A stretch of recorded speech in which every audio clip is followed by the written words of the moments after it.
Well, howdy folks, and welcome to the Hillbilly Kitchen. Today we're making peach milkshakes.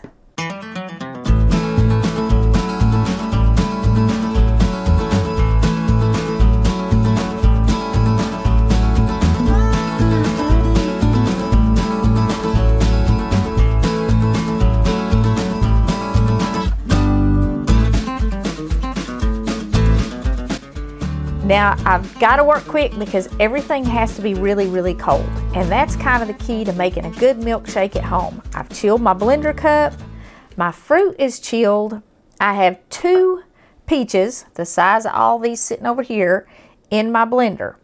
Now, if you want the little peach chunks in it, like they serve in some restaurants, just take you a little piece of it off, about yay big, maybe a quarter of a peach. I'm not going to do quite that much. And save that out. Now we're going to puree our 2 peaches.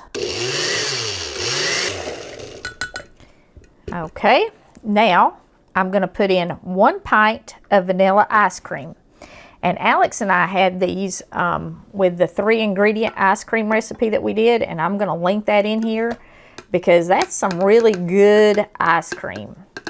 And you want your ice cream froze pretty hard, even fast as I'm working here. Mine is starting to melt. My frosted mugs are starting to lose their frost. When you make milkshakes at home, definitely frost your mugs. Just put them in the freezer for, I don't know, 4 or 5 minutes and they'll be frosted. Now we're going to blend this.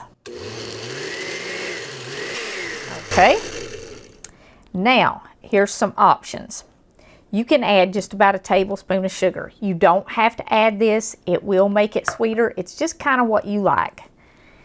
And you can add an extra little dash of vanilla. Now, I just about always do this, even when I'm doing the homemade ice cream. Oh, just about, I don't know, just a little splash, maybe a 1/4 teaspoon if you were measuring it. If it's too thick, I've got some milk here, just about 1/2 cup of milk, but you can see there mine is not too thick, so I'm not even going to worry with putting that milk in there. All I'm going to do is hit this blender one more time real quick, because nobody likes a super runny milkshake.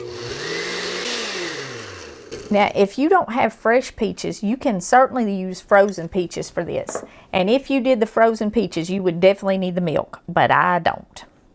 So, if you want the little peach chunks in it like they do in a restaurant, all you're going to do is dice up this little bit of peach here.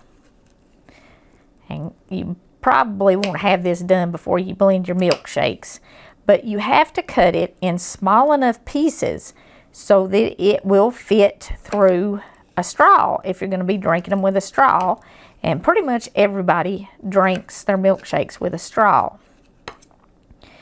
Now, peach milkshakes kind of seem to be the treat of the summer this year. But, you know, with budgets being what they are, if you've got a big family, you can't hardly afford to take a family of 6 or 8 out to have peach milkshakes. Or if you're doing a cookout or something and you're going to have 15 or 20 people there having help, you sure can't afford to. Now, you could easily make 6 of these for way less than what you would pay for 1 in a restaurant.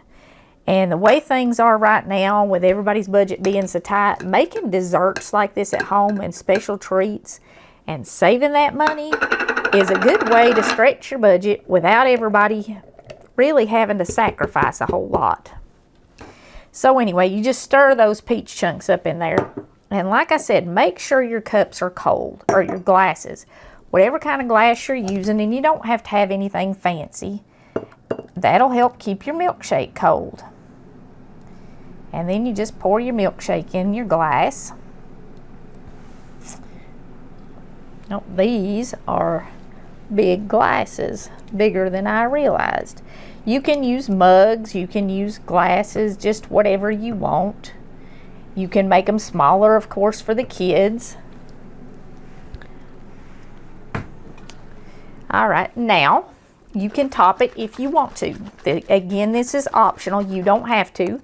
But a lot of times in the fancier restaurants, they'll put some whipped cream on the top of it. And they usually use this stuff in a can like I have here. But you can certainly whip up fresh cream. And they top it with a cherry. And that's all you need to make a $6 milkshake. Probably you would pay out for a milkshake with fresh peaches in it at home. If you chill your mug and have your blender cup cold and your ice cream's froze good and hard, it'll be nice and thick and creamy, just like the one you get in the restaurant. And it's super, super fresh. Whether you're using fresh peaches or frozen peaches, you're going to get that really fresh taste. And it would be the perfect dessert for Labor Day, which is coming up, well, which is this weekend. It's not coming up, it's now.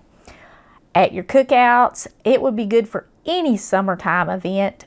It's just got that summertime flavor. And since this is the last weekend of summer, that's why we're sharing it now. I want to leave you with Ephesians 4:32. And be ye kind to one another, tender-hearted, forgiving one another, even as God for Christ's sake forgave you. Whatever it is that you're holding on to, if it was worth Jesus' life to forgive it, it is certainly not worth your soul to hang on to it. So forgive one another, let it go, be tender-hearted, love one another, and take care of one another, especially now that times are so hard. We need the people, our family, our friends in our lives more than we ever have before. I want to thank you so much for joining us, The Hillbilly Kitchen.